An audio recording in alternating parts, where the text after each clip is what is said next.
The Black Ship Side Story, Barony of Screaming Forests. Day 5, Part 1. Wyatt woke in his room on the Nornavio at 5:33 in the morning, brought out from his slumbers by a message arriving on his datapad. Wyatt, go ahead. Will arrange setup of the 10 spare healing pods on the Eternal Garden plus supervising doctors. Send cases who will only survive with the help of the pods.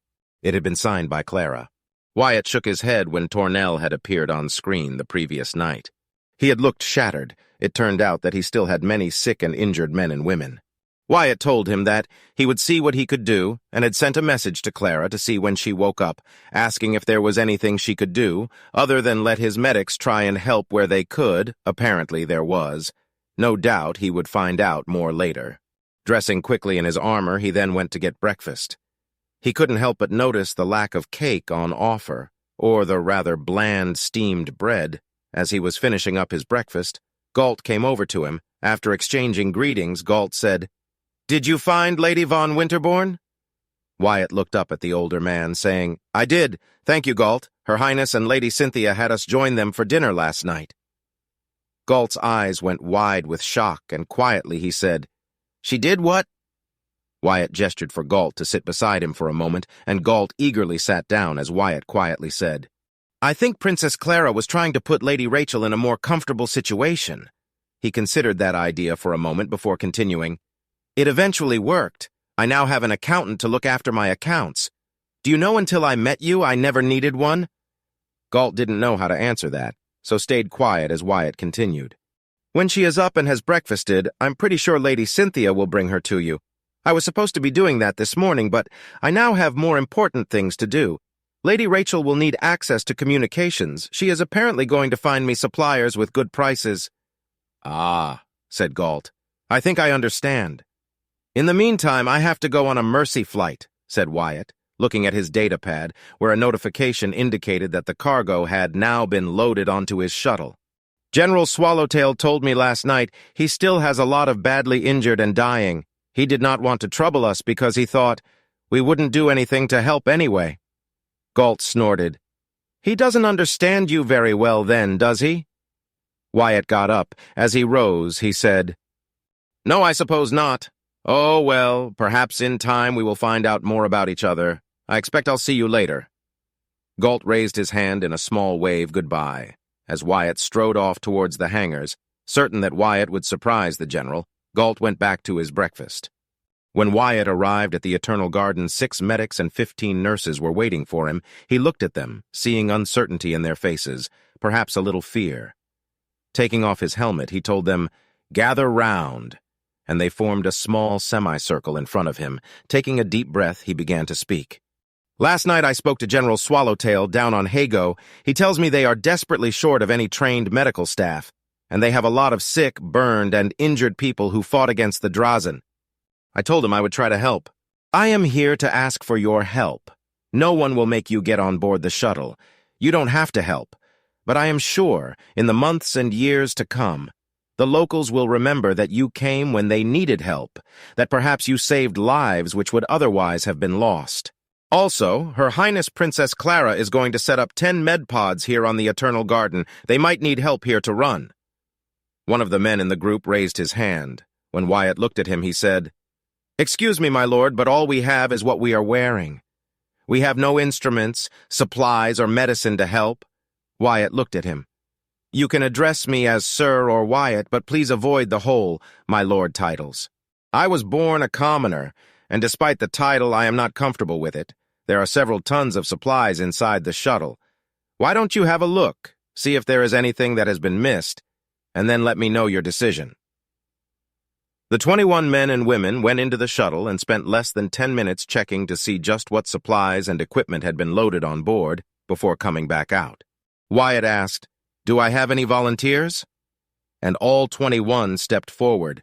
This time, however, one of the women raised her hand and waited until Wyatt acknowledged her. She said, "Sir, have you thought about asking the vets for help? I think there are about 20 of them. A vet is just as capable as a medic in treating wounds and broken bones and probably burns." Wyatt looked at the group of men and women in front of him. "You all agree that the vets could be useful?" he asked. After a brief conversation, they all agreed, so Wyatt said, "Okay, I'll ask them to be ready when I return with the first casualties." Quickly, he went to the nearest guards and asked them to assemble anyone with veterinary training or anyone else with first aid skills for when he returned, before having the medics and nurses the shuttle for the trip to Hago. When Wyatt arrived at the coordinates given to him, the general was there waiting, having heard the shuttle descending. In front of him, Wyatt could see a large barracks building, with several inflatable tent-type structures providing extra shelter. Tornell walked over to him as Wyatt got out of the shuttle. "You came," he said, holding out his hand in greeting. Wyatt grasped his hand firmly, saying, "I said I would. I've bought every spare medic and nurse, only 21 people in total, but it should help. Along with several tons of supplies, Her Highness Princess Clara is arranging for every spare medpod that we have to be set up on the Drazen vessel in orbit, along with some of our own medical staff, 10 pods in total for those most in need of their treatment." If Tornell was surprised that Clara would do such a thing, he did not show it, simply saying, "We are grateful for all the help we can get. Please thank the princess for me." Wyatt nodded. "Of course also, and don't take this the wrong way, but I have been told we have a number of vets on board. The medics advise me that they are likely to have extensive medical skills, but I thought I should talk to you first, before bringing them down. Besides, they were still asleep when I left." Tornell looked at him, saying, "I'll take the help of any man or woman willing to offer it who know what they are doing. If a vet can save a life, then I'm happy to have them here." "Okay then, the plan is for the medics to identify the 10 people most in need of medpod treatment. I will take those people up on the shuttle, then bring down the vets on the return trip. They have been told to save as many as they can. We are just looking at saving lives. Further treatment will have to wait until the emergency aid from House Ferentis gets here," said Wyatt. Wyatt and Tornell watched as soldiers came to help unload the shuttle, and the medics and nurses went to check out the sick and wounded. Finally, Tornell turned to Wyatt and said, "You never said why you called last night?" "Oh, I guess I didn't, right," said Wyatt before continuing. "Several reasons. The town has a number of, I suppose I could call them factories, which we are not entirely sure how to get going. There's a place to make biodiesel that seems to tie in somehow with the sewage treatment works, and there's a sugar beet processing plant. I was really wondering if maybe there might be people here who know how they work." Tornell wiped his hand over his face before answering, "I'm pretty sure I can find you people for the biodiesel and sewage plant. Those are fairly common. I'm not sure about the sugar beet plant, but I will ask for you." He gestured to the shuttle and supplies. "It seems that it's the least I can do." "Oh," exclaimed Wyatt. "I almost forgot. There's credits." "Credits? What are you talking about? No one has any credits on Hago, haven't for at least 20 years, said Tornell. "Well, you do now," said Wyatt. 67,489,532 credits, as of last night. Tornell looked at him as if he had gone mad. Finally, he simply said, "How?" Wyatt tried to recall the previous night's conversation, replying, "From what I've been told, a small Ferentis news company heard about the battle, and about Hago. Apparently this is major news. A lot of people saw the news item and have sent donations. My brand new accountant and Her Highness suggest that this might be a way to help Hago to recover, that allowing a news company onto Hago might encourage others to make charitable contributions." Tornell thought about this before asking Wyatt, "And what will your cut be, Baron?" Wyatt looked Tornell in the eye and said, "It's all for you, Tornell, or rather for Hago. I suggest you invest it in things for the people, whatever House Ferentis won't do, and maybe emergency supplies or things you cannot get here. I suggest that you invest in businesses and that they pay you back with 10% of their profits until the investment is repaid. That is what I intend to do with my own money. That way there's always money available in the future for new ideas." Tornell looked at Wyatt. As he did so, his demeanor changed, and he said, "I can't let you do that, Wyatt. If it were not for your actions and those of Princess Clara, we would have nothing, and there would be no news story. Take 10% for yourself. You have expenses as well." Wyatt shook his head. 10% is ridiculous. You have about 2 billion people on Hago that you are looking after. I have just under 1,600. Even offering me 1% is far too generous. Tornell looked again into Wyatt's eyes before he continued. All he saw looking back at him was honesty. Take 5%. The people of Hago would have nothing if it were not for your actions. Use it to do good for your barony, and you never know, the extra 3 million credits might prove useful. The aid from House Ferentis will ensure our survival as we readapt to the markets and the Principality's economy. Wyatt was watching the first of the stretchers being brought back to the shuttle as Tornell made his suggestion, remembering the previous night's dinner conversation. "Perhaps you are right, Tornell," he said. "With your agreement, I will ask Her Highness to make contact with the news company. I'm sure that she will be convincing. I suggest we leave the financial control to the accountant. I have a feeling that she can be trusted, and she needs to prove herself. Also, she claims to know how to deal with nobles, to get the best deals. I was made painfully aware last night of just how little I know about business. Once things settle down, I suggest you find a couple of people who are good with numbers. They can check her figures for you." From the corner of his eye, Wyatt could see 2 more stretchers going on board the shuttle. Tornell considered what Wyatt had just said. He didn't know the nature of the relationship between Wyatt and the Aster Princess. Clearly, it was more than bodyguard and princess. If Wyatt was getting advice, he said, "You never wanted this, did you?" Wyatt turned to look at the older man. "No, General, I just wanted to be a pilot, get my time in, earn my pension, and then maybe get married if I was lucky now." He shrugged. "Now I have no idea most mornings when I get up what I'm going to do for the rest of the day. Most of the nobles hate me for my commoner birth. The commoners hate me for being a noble. And I have no idea what I'm doing except try to do the best I can for the people up there." Wyatt pointed up to the sky. Tornell turned to him and said, "I'm sorry, it's my fault you are here." Wyatt started to laugh. "No, General," he said. "It's at least partly my fault. I should have just kept my damn mouth shut. Besides, you have way more problems than I do." Tornell considered Wyatt's words before he too smiled. "You are not wrong," he said. "Was there anything else you needed other than technicians for the factory, etc.? "Oh, right." Wyatt paused for a moment and took out a printed sheet. "I'm also looking to purchase equipment. I thought that maybe you can supply some of this," said Wyatt as he passed over the sheet. Tornell took the sheet and laughed as he saw the blank rear side. "Don't let Elizabeth know you have blank paper. She will want every sheet." Then he started going down the list: professional kitchen equipment, chainsaws and safety equipment for forestry, paint, paintbrushes, sandpaper, nails and screws, all items made on Hago, construction equipment, cement silos, rock crushers, and a refrigeration plant. "I can supply a lot of this, I'm sure, but I'm curious.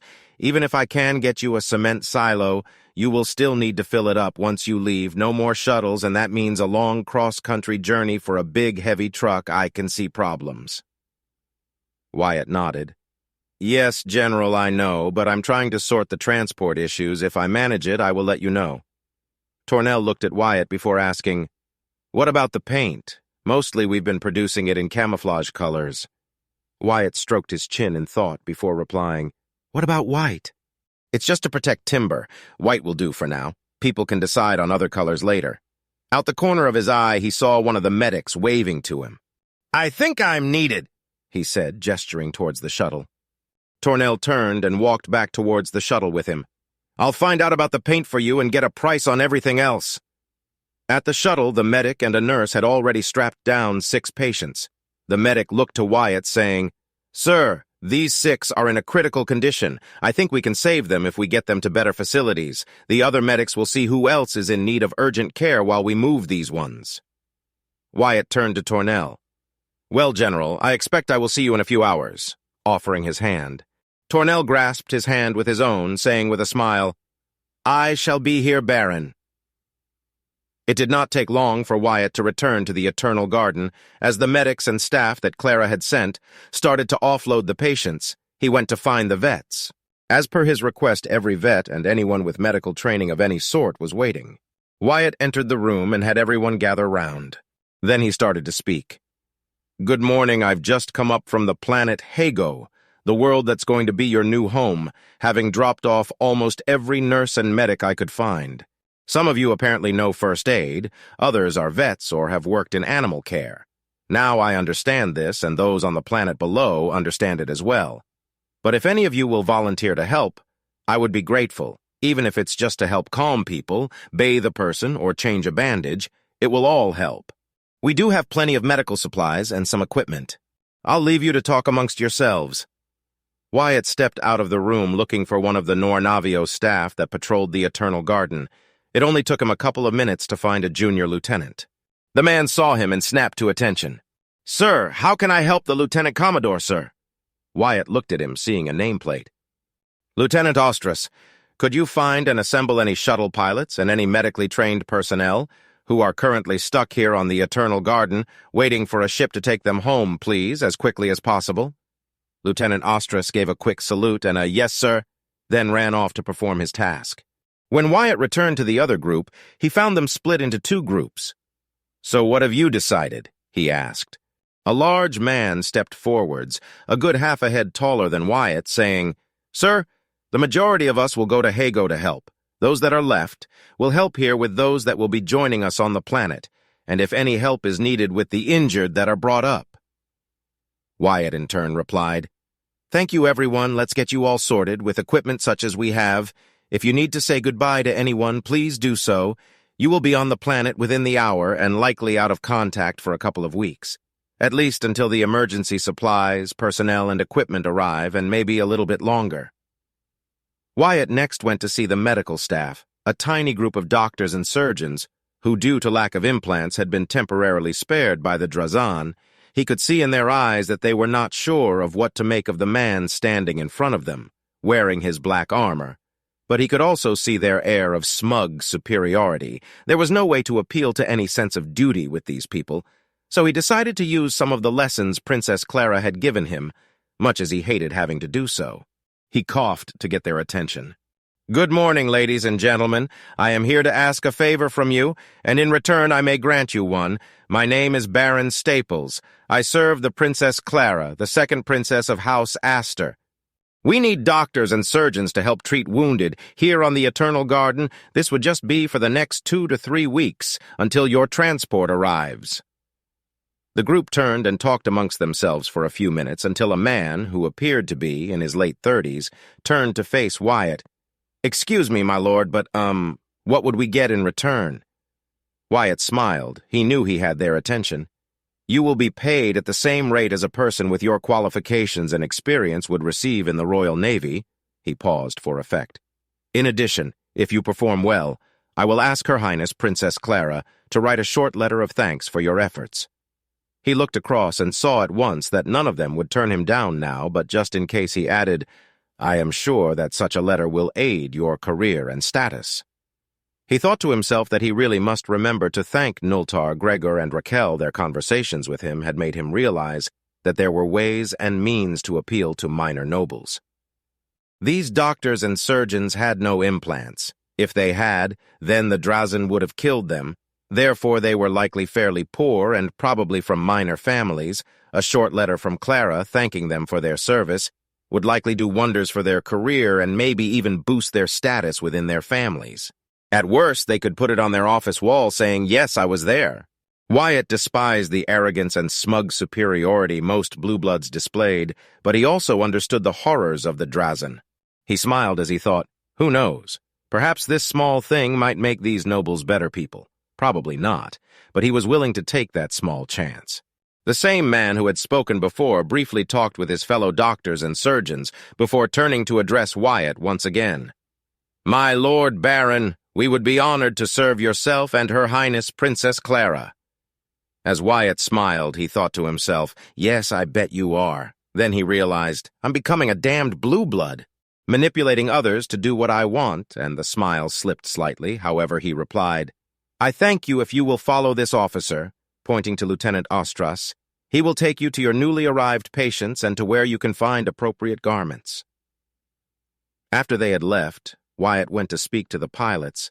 They were in a different room, quietly waiting, chatting amongst themselves as he came in. Looking at them, he saw ages ranging from still in their teens to the oldest, who looked to be in his 40s. All were men. All looked as if they knew how to take care of themselves. Wyatt knew how to speak to these men. "Listen up," he began, getting their attention. "I am looking for 2 shuttle pilots. Used to handling heavy craft. It's a 1-year contract with the option at the end, if you wish, to extend, provided you have done well. The job is to remote pilot a modified Drazen heavy lift shuttle, mainly for the transport of heavy equipment and materials around Hygo, the planet below us, but occasionally bringing the shuttle up here to the Eternal Garden or possibly the space dock. I'll pay you 1,000 credits per month plus free food and accommodation on Hygo in addition. I want you to train 2 new shuttle pilots each. If you succeed, I'll give you an extra 6,000 credits for each trained pilot at the end of the year, and a glowing reference for your next employer. If at the end of the year you decide to stay, then I'll provide you with a house. Wyatt stood back, watched and waited. It was a good deal he had offered. The free food and accommodation meant they would be much better off than the basic 1,000 credits per month would suggest. But these were guild pilots and miners. They had their own code, and most would likely want to return to their previous life. He was surprised, therefore, when after only 10 or so minutes had passed, 3 men stood in front of him, the youngest man in the room standing to one side and behind probably the oldest man, and, standing next to the older man, another man in his mid-20s. There was a clear family resemblance between the oldest and youngest men, so Wyatt started by talking to the other man. "Tell me about yourself," he asked. The man came forward and stood straight, almost but not quite at attention. "My name is Thierry Jacquemoud, 28 years old, guild pilot, 5 years of service in the Royal Navy, another 4.5 in the guild, 1,242 hours pilot in command of various Navy small craft, mainly fighters and shuttles, another 3,902 hours piloting heavy lift shuttles, mainly at a guild shipyard. That's where the damn Drazen took me, since there's no shipyard to go back to, a year here wherever we are. Well, that sounds pretty good to me right now." Wyatt liked what he saw in front of him. The man was also respectful, but did not grovel or try to act as if he was better than everyone else. "Okay, Thierry," he said. "Consider yourself hired." Then he looked at the other 2 men, addressing the older one. He asked, "And what about you?" The older man looked Wyatt straight in the eye. "My name is Jakob Molitor. I'm 43 years old. This," gesturing to the younger man, "is Johann, my son. He's 17. We come as a pair. I've got 5 years naval service, almost all of it flying shuttles for the 5th Fleet, 1,311 hours pilot in command, then 20 years working for various mines, another 29,622 hours flying everything from asteroid tugs to mobile processing plants. Johann here is a pilot in training. So far, he's got 71 hours as pilot in command of a cargo shuttle. I'm not asking any extra for him, but we are all the family we have. I won't split us up. I'm thinking that maybe, if things work out, we might take you up on that long-term offer." Wyatt looked at Johann. He could see the pain in the young man's eyes, along with anger. Well, he thought. He knew how that felt. He said, "So, Johann, tell me, do you want to be a pilot?" Johann's head snapped up on being addressed. "My lord, I am a pilot. My dad says I might in time be a pretty good one. I might never get to kill Drazen, but I can do my bit." Wyatt looked at Johann's father. "Okay, Jakob, you have a deal. I won't give you any extra for training Johann, but if he's at least as good as any of the other 4 trainees, I'll give him the 6,000 credits. That way, stay or leave, you both have some money. The free food and accommodation applies to Johann as well. Now go get your stuff and say any goodbyes. I'll take you down to the planet with me shortly." Turning to the other pilots in the room, Wyatt said, "Thank you for your time, gentlemen. I hope that good fortune is with you for the rest of your days, Thierry, Johann, and Jakob. Meet me in the shuttle bay when you have your stuff." 15 minutes later, the pilots, the vets, and the medics who had ridden up with the patients earlier were all on board the shuttle, along with further medical supplies and some additional food for those in Newtown. Returning to the aid station, Wyatt was surprised to see General Swallowtail again, apparently waiting for him. "Ah, Baron, I see you have brought me more medics, thank you," he said. Continuing, he added, "I have sent out the call for people who might know how to make the various bits of equipment you asked about work. No reply yet, but hopefully in a day, 2 at most, I should have some people who can help." Wyatt was slightly shocked that the general had found the time to do this already, and so his reply was not prepared. That's very kind of you, General, though I'll need to sort out a way to pay them," was all he could manage. Tornell, however, continued to surprise him. Don't worry about payment. I'll sort out whoever we find for you. It's the least I can do in return for the medical aid. Now, with regard to the other items on your list, I think we can do everything you need. But some things are not brand new. No problem with the timber felling equipment, of course. After all, this is Hago. I am told we also have enough brand new industrial kitchen equipment in stock to equip 4 of 5 kitchens. Now, as for the rest, you would either need to wait until we have the people and the factories running again, or... How would you feel about almost new equipment? Wyatt repeated. Almost new? Tell me more, General. Tornell continued. As I previously mentioned, we built a lot of barracks, training camps, call them whatever you want. We don't need all of these any longer, and several were essentially new, maybe used for a few months at most. All you need to do is bring some people in with a few basic tools and take the kitchen equipment away. Between these and the remaining new items, I'm pretty confident we can fill your kitchen wish list. Wyatt considered that for less than a minute before saying, General, I think that's an excellent idea. My father is constantly repairing older items, and I know that even when they are old, many things can be made almost like new. If these kitchens have only had a few months' use, I'm sure they will likely be perfectly good, so long as the price is right, of course. Tornell nodded. Of course.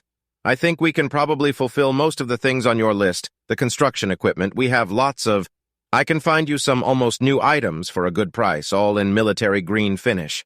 As for the cement bins and rock crusher, I can give you several locations where you can find such items. We mainly transported them to barracks sites, constructed them, and then left them there.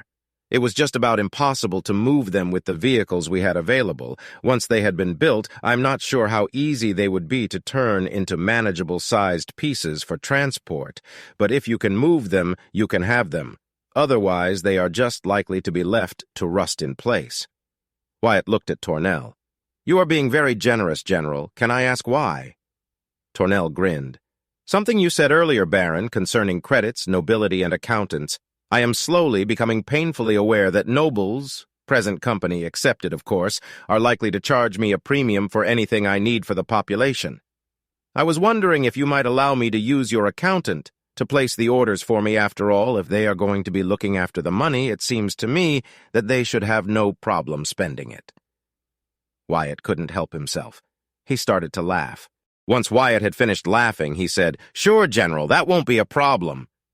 By then, the remaining supplies and vets had been offloaded, just leaving Wyatt with food and the pilots before boarding the shuttle again. Wyatt said, I'll be back in a few hours to take anyone else up to the Eternal Garden. I convinced a couple more doctors up there that they could do themselves a favor by helping care for your men and women. Tornell looked at Wyatt. Convinced? He asked. Wyatt smiled. I told them I'd pay them for their work until their transport ships show up, and if they do a good job, that I will ask Her Highness to give each of them a short letter of commendation. They were all minor or lesser nobles. Such a letter may get them a better position, or so I'm told. Why is Her Highness willing to do this? What's in it for her? Asked a very confused Tornell. Wyatt rubbed his chin with one hand while he considered Tornell's question. Finally, he said, Princess Clara believes in giving people second chances. She also believes in treating people fairly. So, for example, she will help out where she can. If writing a few short thank you notes is enough to persuade some minor nobles to do a good job, then she will do so, but do not mistake that kindness for weakness, General. If you do well, she will keep her promise. What's more, she will ensure House Forentis keep to the deal, but she only gives 1 second chance. Please don't let her down. Tornell thought about this for only a moment before replying. Thank you for your honesty, Lieutenant Commodore. I expect I'll see you later. After briefly checking the shuttle was good to go, Wyatt hopped into the cockpit and took off, heading for Newtown. As he flew away, he suddenly realized that the general had referred to him by his rank rather than his title. Perhaps things were looking up. 38 minutes later, they arrived at Newtown. As they landed, Wyatt noticed that 5 auxilia were now standing sentry duty, close to the landing area. At least now, if the Drazen tried to attack Newtown, there would be some warning. As he got out of the shuttle and opened up the rear, he noticed that the auxilia had kept their watch. Rather than coming to see if they could help, the sergeant major was clearly working on their training. With his pilots following, Wyatt left the cargo bay open and walked over to the sentries. 2 came to attention as he approached, but the other 3 who were looking out towards the horizon stayed in their positions. "At ease," he ordered as he approached. "Would you happen to know where I can find Aino by any chance?" he asked. One of the sentries saluted and said, "Sir Administrator Aino, is I believe in his office in the town hall?" Wyatt said, "Thank you, carry on," and then walked off towards the town square with the 3 pilots following behind. When they got to the square, a few people were sitting outside the inn. A table had been laid out with bread, cheese, some fruit, and various bowls full of different foods. Wyatt told the pilots to take a seat and have something to eat, while he went to find Aino. Sure enough, he found the young man in the office that he had made his own from the first day. On the wall was a map of Newtown, with various colored pins and stickers applied to it, and string leading to notes pinned to the board. As he came in, Aino was putting small yellow stickers on several building outlines. "What are you doing, Aino?" asked Wyatt. "Oh, hello, Wyatt, you're back. I'm making a detailed plan of the town. I found some packs of colored stickers and also colored pins. So, for example, yellow houses are slightly larger homes that I thought would be good for families with children. Red pins mean the building is dangerous and needs either to be demolished or requires extensive repairs. Green pins means only minor repairs required. Purple stickers show what appear to be workable businesses, places that have equipment and maybe supplies." Wyatt was impressed. This actually seemed like it could be useful, so he asked, "How do you know what needs to be done? And how did you decide which houses are good for families?" Aino looked up. "Well, the families were fairly easy. There's a bunch of slightly larger homes around the park in the middle of the town. The park already has a children's play area, though that needs some work." He gestured to a red pin on the map. "We have more than enough of these type of houses around the park, and I thought, why not? The school is close, and there are shops and restaurants nearby. It seems sensible. As for what needs to be done, I have now got notes for every building, mostly its exterior decoration, for instance, this house here," he said, pointing to a yellow stickered building with a green pin, then looking at a note linked to it by a string. "This says cracked window pane, front left ground floor, dripping tap in kitchen, exterior woodwork needs paint refreshed. Whilst this," he said, pointing to a building with a red pin in, "says roof tiles missing, rot in upper floor west end, west wall in dangerous condition. I remembered what you said about getting the restaurants up and running before we can bring people down, so I sent a bunch of the builders and carpenters to see if any of them need repairs. The dark blue stickers are restaurants. The light blue are takeaways." Wyatt looked at the map again. Only 2 restaurants had red pins in, the others all showed green. "So what's wrong with those 2? He asked, gesturing at the map. Aino looked over and studied his notes.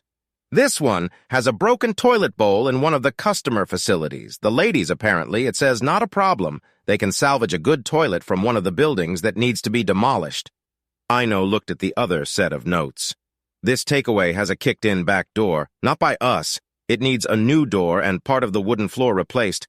Possible further work once they have seen what's under the damaged floor." "So the rest are in pretty good condition, then?" asked Wyatt. Aino nodded.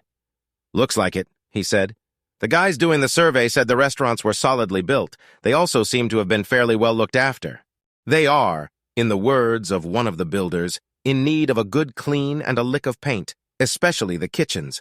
But other than that, they are mostly okay. By the way, how come you only just got here?"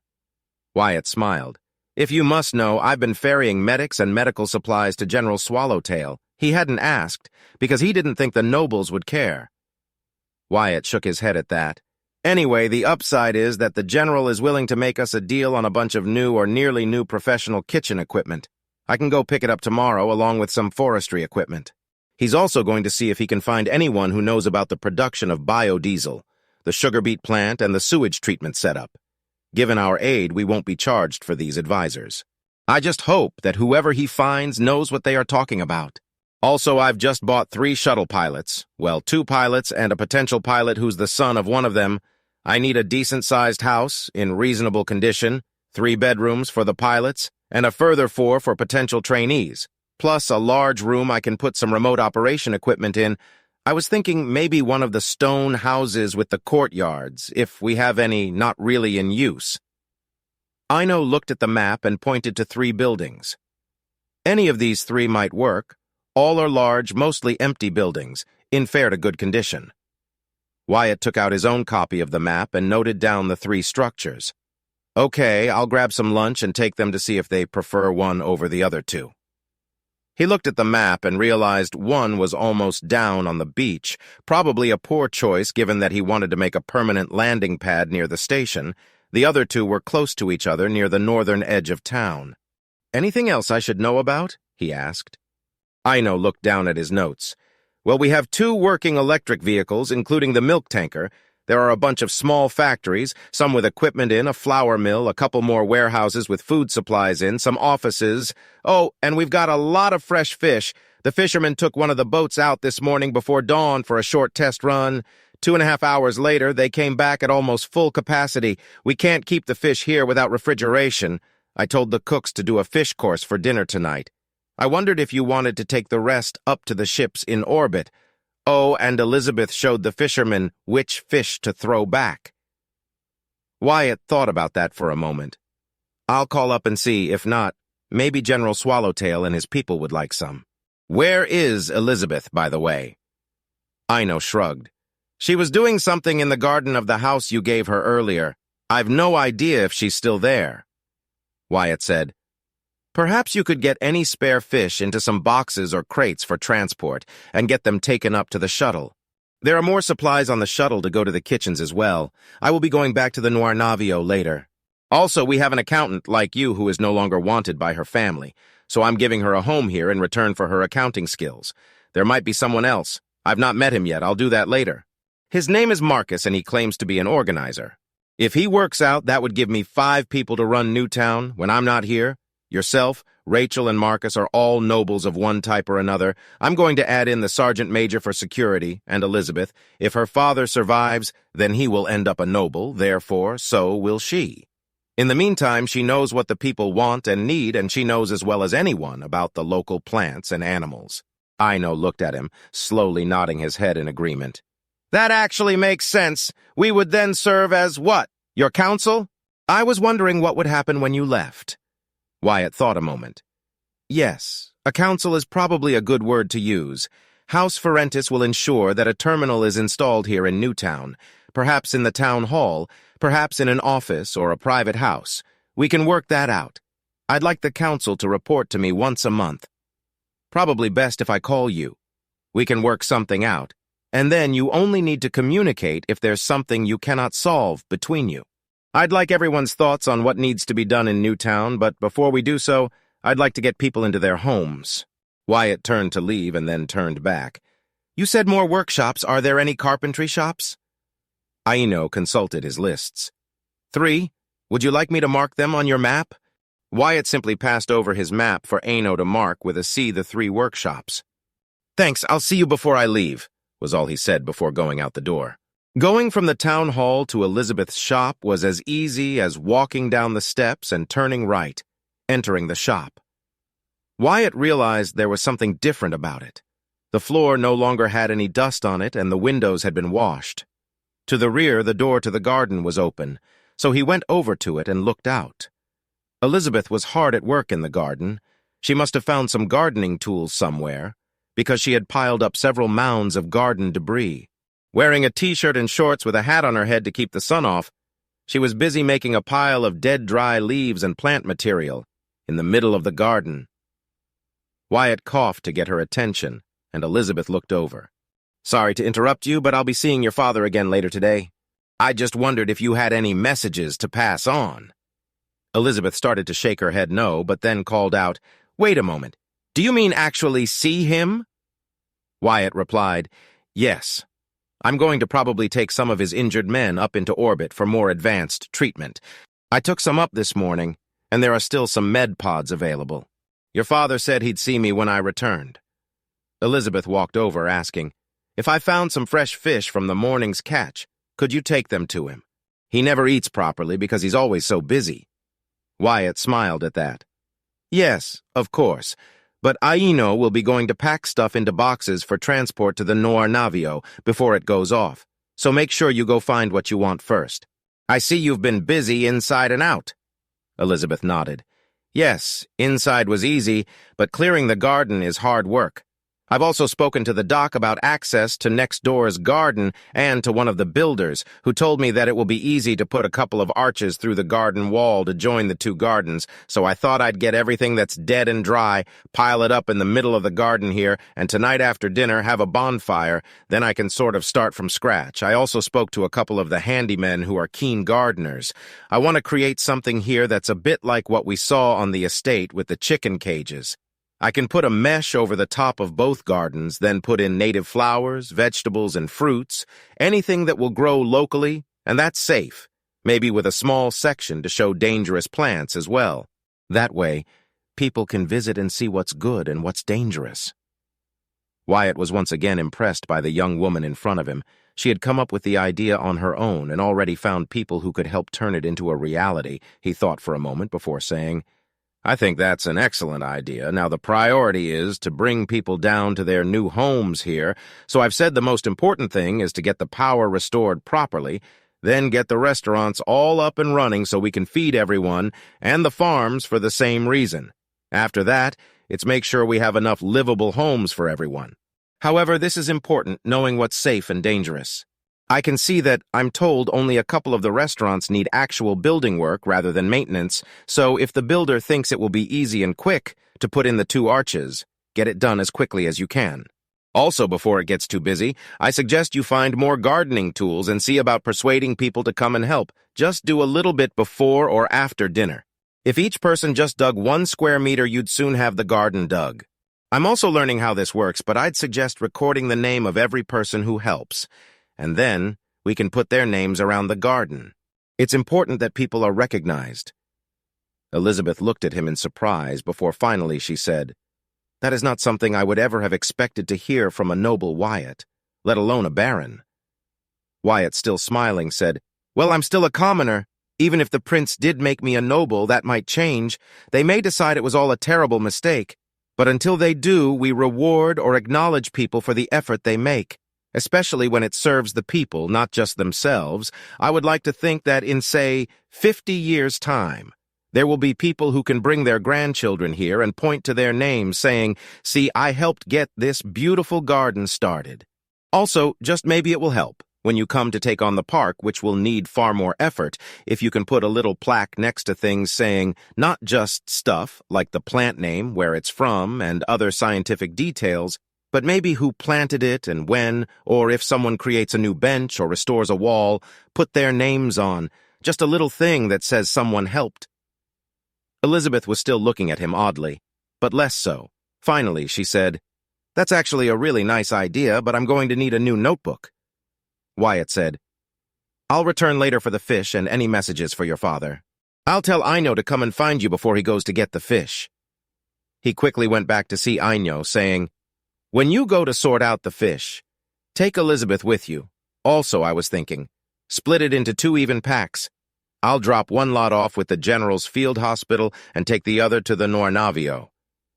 By the time Aino had said, "Okay," Wyatt had already left again, going to find some lunch.